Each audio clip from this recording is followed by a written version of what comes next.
Entouré de son père et de son frère, Lionel Messi arrive au tribunal de Barcelone. Le quintuple ballon d'or peut compter sur le soutien inconditionnel de ses supporters, mais dans la foule, des noms d'oiseaux fusent. Petit voleur ou va jouer à Panama sont peut-être parvenus aux oreilles de Léo.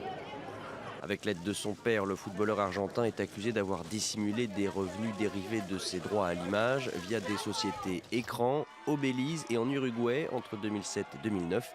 À l'époque, les deux pays étaient considérés comme des paradis fiscaux. Au total, il est accusé de 3 délits de fraude fiscale d'un montant cumulé de 4 160 000 euros. Messi, l'un des 4 sportifs les plus riches au monde selon Forbes, a subi pas moins de 21 contrôles fiscaux depuis 2013.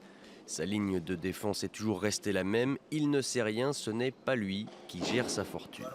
J'ai signé, mais je ne regarde jamais les contrats. Je ne sais pas ce que je signe. La question de l'argent, c'est mon papa qui s'en occupe. Et d'ailleurs, les faits ne sont pas contestés. Le joueur et son père ont déjà versé la somme qu'ils devaient au fisc, plus les intérêts de retard, soit quelques 5 millions d'euros. Mais l'avocat qui défend les intérêts du trésor espagnol a tout de même requis 22 mois et demi de prison, plus une amende.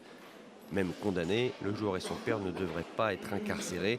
En Espagne, les peines inférieures à 2 ans ne sont en général pas exécutées quand il n'y a aucun antécédent judiciaire.